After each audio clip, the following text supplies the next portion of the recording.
Olá, meus amigos, tudo bom com vocês? Espero que sim, sempre nas graças de Deus. Estamos aqui para darmos continuidade aos nossos bate-papos sobre mediunidade, o que você precisa saber. Hoje já estamos no tema 157, que vai exclamar o seguinte: Eu quero, eu quero, eu quero o meu carro zero. Um dia eu vou comprar uma dessas, em nome de Jesus. Não vai fazer dívida no meu nome não, caramelo. O nosso tema de estudo nesse vídeo vai tratar sobre pedir e obtereis. Ouçamos aí o que Allan Kardec nos fala sobre este assunto. Desta máxima, concedido vos será o que quer que pedirdes pela prece. For injusto deduzir que basta pedir para obter, e for injusto acusar a providência, se não acede a toda súplica que se lhe faça. Em geral, o homem apenas vê o presente. O que Deus lhe concederá sempre, se ele o pedir com confiança, é a coragem, a paciência, a resignação. Também lhe concederá os meios de se tirar por si mesmo das dificuldades, mediante ideias que fará lhe surgirem os bons espíritos. Ele assiste os que se ajudam a si mesmos, de conformidade com esta máxima: ajuda-te, que o céu te ajudará. Não assiste, porém, os que tudo esperam de um socorro estranho, sem fazer uso das faculdades que possuem. Entretanto, as mais das vezes, o que o homem quer é ser socorrido por milagre, sem depender o mínimo esforço. Allan Kardec, em O Evangelho segundo o Espiritismo, capítulo 27. Bom, meus amigos, será que a dinâmica é essa? Pedimos e obtemos. Mas será que é só isso? E o depois? Não é? Será que temos que prosseguirmos do mesmo jeito, com as mesmas atitudes, fazendo as mesmas coisas? A respeito disso, nós perguntamos sobre ajuda aos encarnados. Aí nós perguntamos numa das nossas reuniões mediúnicas a espiritualidade. Um amigo amorosamente veio e nos esclareceu que eles ajudam sim, não é? Todos aqueles que oram com pedido do fundo do coração a Jesus, ou mesmo a Deus, ou a espiritualidade. Porém, a gente receber ou não, obter ou não, não é? E continuar essa assistência da espiritualidade está muito relacionada com o nosso comportamento, com aquilo que nós pensamos, não é? Pois não adianta muito a gente rogar com todo o coração e todo amor, mas continuarmos nas mesmas vibrações de pensamento, destilando ódio, rancores, inveja e outros sentimentos não muito elevados, né? Então, isso significa o quê? Que quando a gente busca o nosso autoconhecimento, não é? Se conhecer pelo aprendizado que a espiritualidade nos traz, nós paulatinamente vamos conseguindo o nosso progresso espiritual. Então vocês perguntariam: então isso é a reforma íntima, não é? Quanto à reforma íntima, ouçamos o que Herculano Pires nos fala sobre esse assunto. A teoria da reforma íntima é um engodo que levou muitos companheiros aproveitáveis à vaidade adulteradora. O espírito, enquanto não desenvolver a sua capacidade de compreender, analisar, julgar, discernir e respeitar a verdade, não terá condições para modificar-se por dentro. Mesmo porque essa modificação só pode ocorrer pelo esforço pessoal de cada um.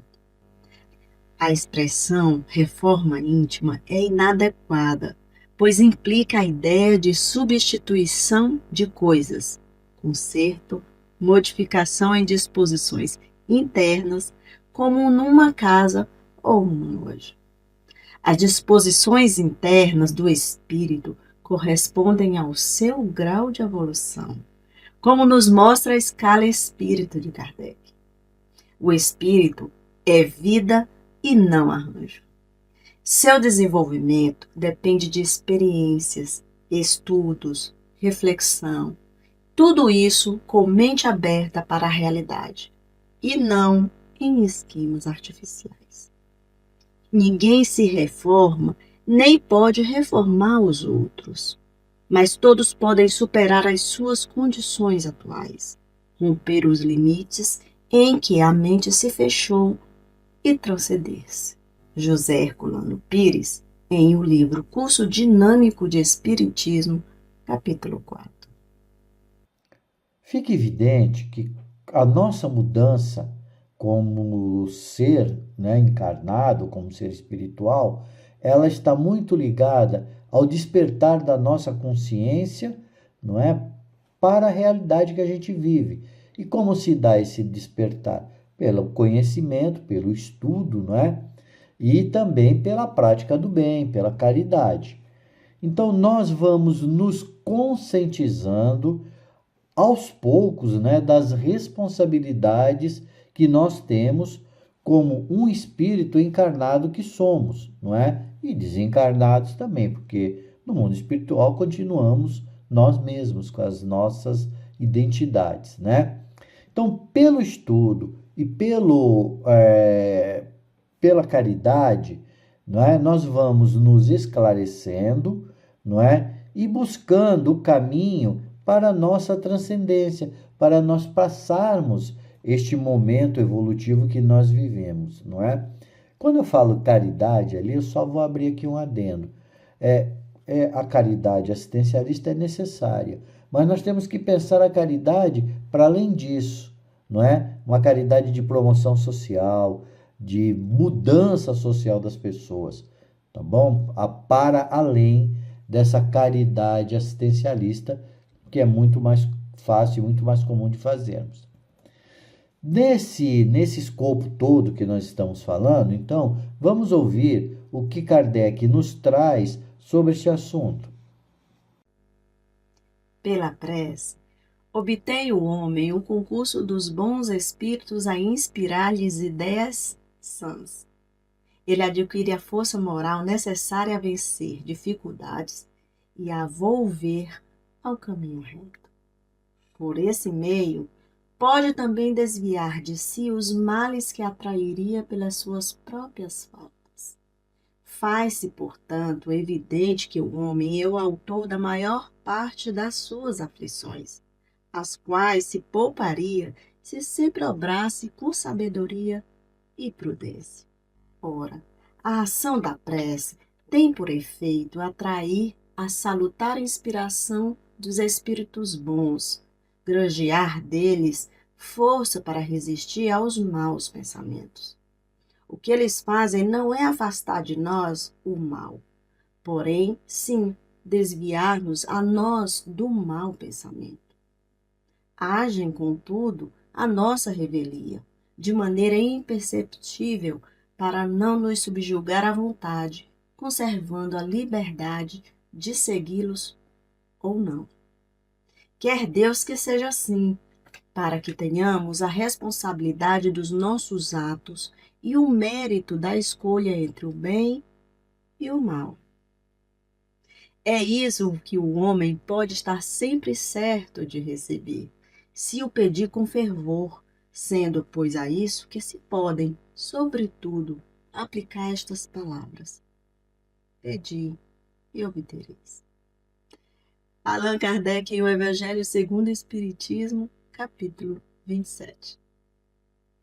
Assim, meus amigos, em resumo, nós temos que lembrar que nós não somos uma obra, não é? Que precisamos de reforma. Depois de alguns anos, a gente se deteriorou e a obra precisa de reforma.